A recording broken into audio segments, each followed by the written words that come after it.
বঙ্গভবনে কোনো ফ্যাসিস্টের সিম্বল থাকতে পারে না, সুতরাং বঙ্গভবনেতে বঙ্গবন্ধুর ছবি সরাই দিছি। ভালো করছেন, কিন্তু এতে সংবিধান লঙ্ঘন করা হইল না? কারণ সংবিধানে তো আছে বঙ্গবন্ধু জাতির পিতা এবং তার ছবি সব জায়গায় টানাই রাখা লাগবে। তোর সংবিধানের গোষ্ঠী গিলে সংবিধান মানে কেডা? ঠিক আছে, তাহলে রাষ্ট্রপতির পদত্যাগ করান। সেটা তো সম্ভব না। কারণ না মানে রাষ্ট্রপতির পদত্যাগ সাংবিধানিকভাবে সম্ভব না। একটু আগে না কইলেন সংবিধান মানি না? আচ্ছা ঠিক আছে, নতুন নতুন যেসব উপদেষ্টা নিয়োগ দিয়েছেন তাদের সম্পর্কে বলেন। কি কমু? উপদেষ্টা নিয়োগ দিছি, এতে আবার কিছু বলা লাগবে? কারে জিগায় তাদের নিয়োগ দিয়েছেন? কারে জিগাম আবার? কাউরে জিগান লাগবে? মন চাইছে দিছি। তাদের যোগ্যতা কি?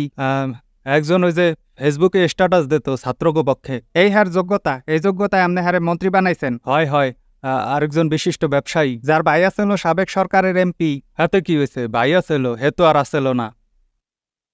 নির্বাচন দেন। না, আগে সংস্কার পরে নির্বাচন। কি সংস্কার? কোনো সংস্কার তো দেখতেছি না। সংস্কার কি করতে আছেন? ওই দেখ হাসু আপা,